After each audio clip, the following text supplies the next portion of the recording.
28 shkurtër deri ditës sot me luftimet janë zhvilluar, me goditjet dhe reagimet e Iranit, por edhe me armëpushimin e brisht, i cili është thyer çdo ditë është shkelur, kam bindjen që nuk do donte edhe vetë Shtetet e Bashkuara të Amerikës të ishin në këtë situatë që janë, dhe detyrimisht ata do kërkojnë dhe me çdo kusht do të ndëshkojnë ndaj Izraelin, qoftë ai do të prish e do të ndikojë në aspektin e uljes në tavolinë e negociatave të delegacionit iranian për të mbyllur këtë situatë të krijuar, ndoshta po të analizonin edhe më herët pas zhvillimeve që kanë ndodhur atje, mase nuk do të ishte vendimi më i mirë i mundshëm. E qartë. Zotë Brenga, nga ana tjetër, sipas burimeve të cituara, SHBA-t kanë shprehur shqetësimin për ndikimin e operacioneve ushtarake në negociatat që po zhvillohen tashmë me Iranin. Në çfarë mase mund të ndikojnë të gjitha këto zhvillime ushtarake në proceset diplomatike që do të kemi në vazhdim mes këtyre dy vendeve? Unë mendoj se kemi dy nivele të ndikimit të aspektit ushtarak dhe të veprimtarisë operacionale që zhvillohet ndaj Iranit. Së pari është pjesa e jashtme që është Izraeli dhe Shtetet e Bashkuara të Amerikës, dhe nëpërmjet goditjes në Liban, por dhe nëpërmjet goditjeve që ka organizuar her pas here Shtetet e Bashkuara të Amerikës të argumentuar dhe të ilustruar me shembullin që ne po mbrojmë vetveten dhe ka goditur diapozitiva ushtarake brenda Iranit, edhe pjesa tjetër është niveli i dytë dhe edhe ai është jo për të nënvlerësuar, por është i rëndësishëm, reagimi dhe ndikimi i jashtëzakonshëm që kanë udhëheqësit e Gardës Revolucionare në drejtim të delegacionit iranian që kryesohet nga kryetari i parlamentit dhe gjithë përbërja e tij, pasi ata janë nën presion të dy anshëm. Së pari nën presionin se çfarë e si do të bisedojnë, e cilat do të jenë negociatat për të përmbyllur e finalizuar me një marrëveshje me Shtetet e Bashkuara të Amerikës me ndërmjetësimin e Pakistanit dhe të Katarit, dhe së dyti janë nën presionin e Gardës Revolucionare të kushteve dhe kritereve që ata nuk ju lëshojnë pe dhe u thonë ju do të bëni këtë që themi ne. Unë nuk kam qenë dhe nuk jam pjesë e tyre, por hamendsoj që presioni dhe trysnia e tyre është jashtëzakonisht e madhe në të dyja nivelet. Shpresojmë dhe urojmë që edhe Garda Revolucionare tashmë ta kuptoj që nuk ka asgjë për të fituar, por vetëm për të humbur në aspektin strategjik, në aspektin e mbrojtjes të sigurisë dhe mbi të gjitha në aspektin ekonomik të qytetarëve iranian. Ku ata janë dhe mbeten përgjegjës, se nuk kanë që duan një vend i cili do të jetë në mjerim pasi të nënshkruhet një marrëveshje paqe, qoftë kjo e përkohshme. Detyrimisht që kjo është faza e fundit, do thosha, por që jo e lehtë për Iranin dhe udhëheqësin e këtij vendi ose regjimin e këtij vendi me në krye Gardën Revolucionare, ku protestat dhe problemet për arsye të nivelit ekonomik dhe të nivelit jetesës të popullsisë në Iran, kam frikë se do të jetë faza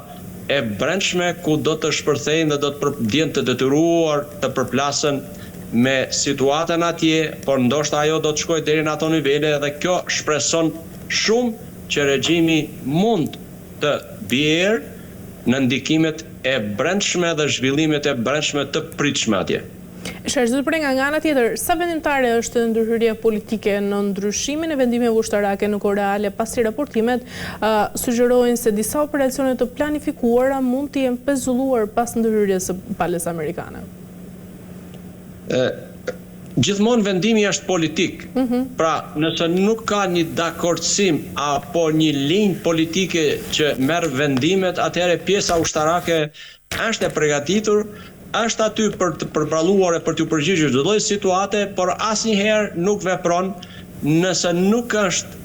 dakordsia politike dhe vendimi në nivel politik. Detyrimisht që edhe këta të ndikuar pastaj nga informacionet dhe zhvillimet e situatave dhe përfundimet e propozimet që paraqesin ekspertët ushtarak, shpesh herë detyrohen që pala ose niveli politik i vendimmarrjes të ndryshojë nga vendimet e mëparshme dhe të marrë një vendim i cili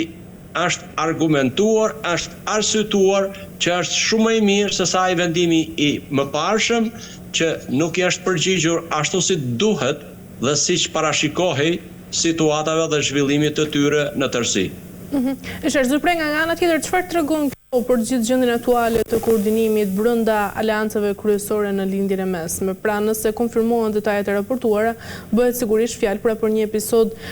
me ndjeshmëri të lartë diplomatike. Zhvillimet diplomatike i paraprin çdo lloj vendimmarrje, çdo lloj situate, cila do qoftë ajo. Ne urojmë dhe shpresojmë zhvillimet e bashkëpunimit dhe të marrëdhënieve të qëndrueshme dhe në interes të paqes e sigurisë për çdo vend, por nganjëherë për fat të keq përdoren ose konsumohen të gjitha format dhe metodat diplomatike të komunikimit dhe pala tjetër që e ke partner në bisedë, cili do qoftë ky apo cili do qoftë grupi, nuk mund të reagojnë, sepse nuk kanë lirshmërinë në aspektin politik të vendit nga ku ka ndalë kjo pjesë e diplomacisë. Dhe detyrimisht atëherë zhvillimet janë delikate,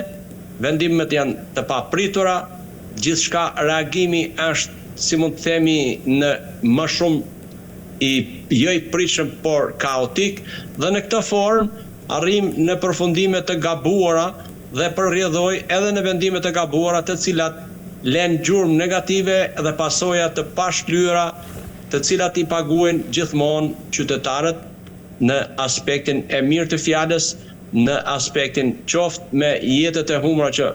asnjëri se uron, por edhe në çdo lloj ndëshkimi, pasi këta janë dhe mbetën hallka e fundit e zëngjirit ku shkarkohet e gjithë përgjegjësia nga maja e piramidës së drejtimit që është pjesa politike për të vazhduar e kaluar në për të gjithë hallkat e tjera deri tek hallka e fundit që është qytetari i kudo ndodhur, qytetari në emër të cilit flitet, në emër të cilit merren vendime, por për fat keq rrallë pyeten dhe merret mendimi i tyre. Zupre, nga ana tjetër, në një kohë kur mediat iraniane kanë raportuar për